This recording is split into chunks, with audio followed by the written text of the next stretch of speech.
आपने सुना होगा कि भगवान कृष्ण ने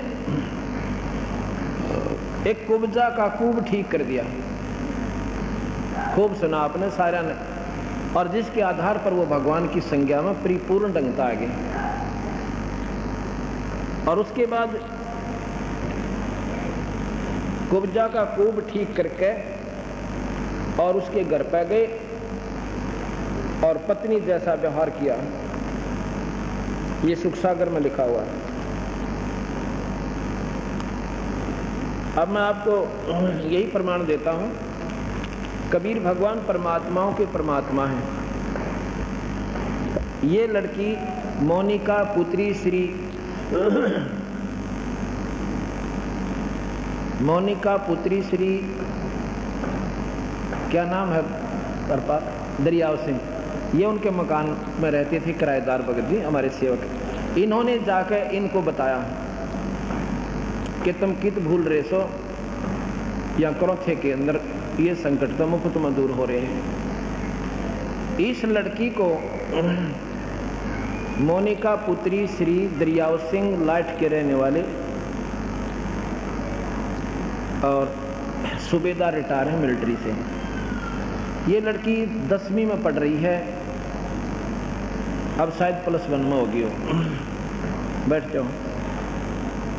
इसको ये जब 7-8 वर्ष की थी उसमें इसकी कमर में जैसे हाथ से सानी काट ये कुटी करते हैं ना, हाथ से घुमा कर काटा करते, गंडासा बोलना जिसमें, उसकी बच्ची थी खेल रही थी, वो ऐसे स्पीड से चल रहा था, इसके कमर में लग गया। बताओ, हड्डी में फ्रैक्चर हो गया और वो थोड़ा बहुत ठीक हुआ। इतने में भागती भागती गिर गई ऊपर। गऊ ने दोनों पैर टेक दिए। इसको क्या हो गया, हड्डी बच्ची थी, हड्डी फ्रैक्चर हो गए और न्यू की न्यू गलत जुड़ गई टेढ़ी, और वो होती होती ऐसे बन गई कमर में, इतना ऊंचा हो गया, ये इतना ऊंचा नो पीछे था। और वो हड्डी बढ़ के नस होती है बीच में, बहुत बारीक नसें होती हैं। वो नसें इतनी नाजुक होती हैं, अगर उनका ऑपरेशन कर दे वो एक भी कट जा, पैरालिसिस हो जाता, अधरंग बन जाता। और पीड़ा उस लड़की को इतनी ऐसा है, गर्दन सूजी रहे और कमर ऐसे टेढ़ी नो झुकी हुई, न्यारा कूब दिखा इतना ऊंचा। उन्होंने अब देख लो, अब वो 16 साल की होगी, 7-8 वर्ष उन्होंने कैसे उस लड़की को रोका। सभी डॉक्टरों से दिखा कि इसका इलाज ऑपरेशन है। ऑपरेशन में 99% अधरंग के चांसेस हैं, 99%, 1% हम कह सकते हैं बचा तो बचा, नहीं बच सकती। मतलब ये था 100 की 100 अब पैरालिसिस। अब इन्होंने हरपाल भगत जी है, ये वहाँ सेवा में रहते थे, उनके कमरे पर रहने लगे, किराए पर रहते थे। जब उस लड़की का दुख इन्हें देखा, इन्होंने बताया कि ऐसे ऐसे आप वहाँ ले चलो। वो कहने लगे हमने सारे दिखा लिए, सारी पूजा पाठ कर ली, मातार मसानी। डॉक्टरों को तो हमने एक डॉक्टर ने बोला 50,000 रुपये लगेंगे, ऑपरेशन होगा, इसका कोई समाधान नहीं है, और लिख के देना पड़ेगा पैरालिसिस 99% सारी उम्मीद, लेकिन दर्द बच जाएगा इसका, क्योंकि रो बहुत रही थी लड़की। और कुब्जा का तो दर्द तक कोई ना था, कुब्जे का दर्द नहीं हुआ करता, वो तो जो क्या हुआ होता है उसको पीड़ा नहीं होती, और इसको पीड़ा भी और कुब भी दोनों दुख रही।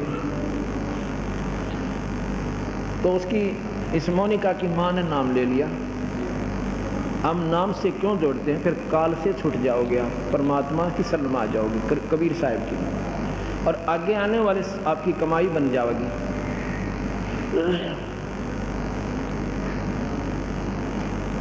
एक महीना पूर्व उसकी माँ ने नाम ले लिया। पिछले वर्ष सितंबर इन्हीं दिनों में मेरे ख्याल में 14 से 18 5 दिन का समागम था, और उससे 2-3 दिन पहले पूर्णिमा थी। उस पूर्णिमा पर उस लड़की को भी नाम दिला दिया। जिसको वो तकलीफ थी। मैंने नाम की सलाह देता हूँ सभी को, परमात्मा जो चाहे सो कर दे। नाम सब दुखों का दूर करने की दवाई होती है, और मोक्ष भी नाम से ही मिलेगा, मुक्ति भी नाम से ही होती है, अगर पूरे संत पूरे परमात्मा का नाम मिल जाओ।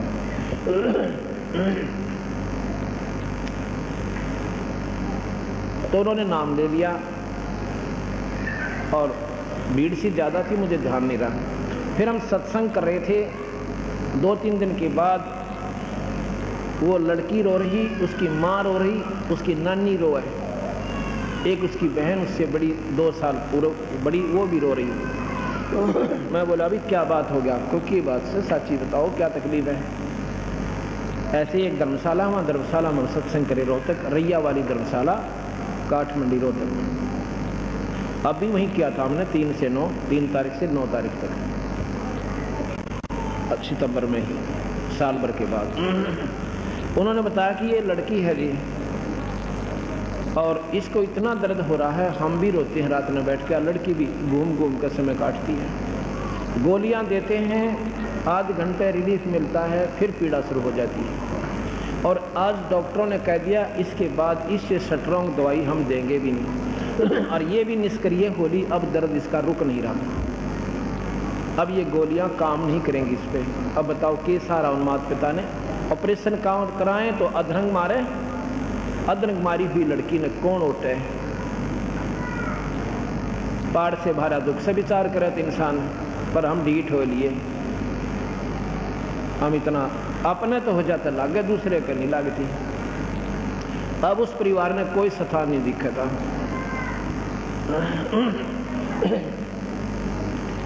मैं बोला बे फिर क्या बताऊं, अगजी कुछ कृपा करो, मैं अभी नाम दिवाओ लड़की को।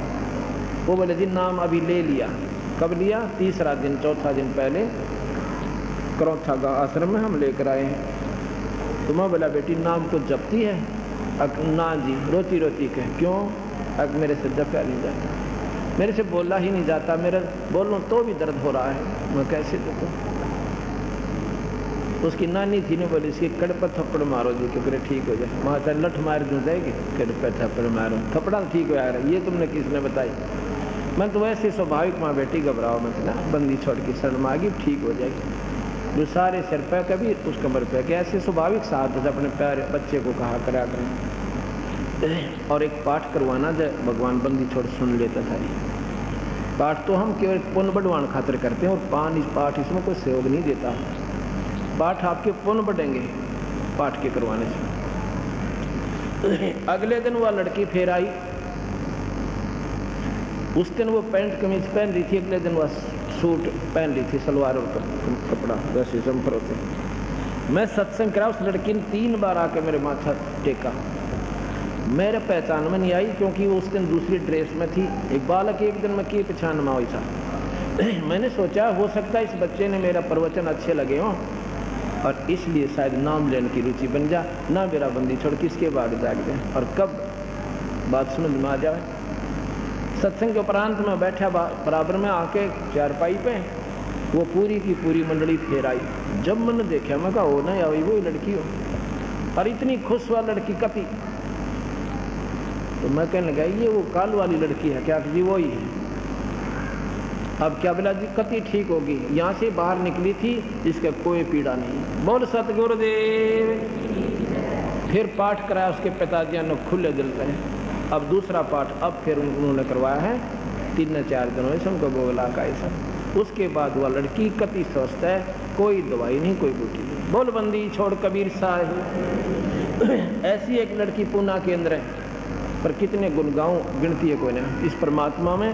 ये तो फ्री ऑफ कॉस्ट, ये तो हमारा उद्देश्य भी नहीं, ये तो अपने आप मालिक सहारा दे देता है, ताकि ये काल तो छूट के और इस पर पूर्ण परमात्मा की शरण में आ जाए।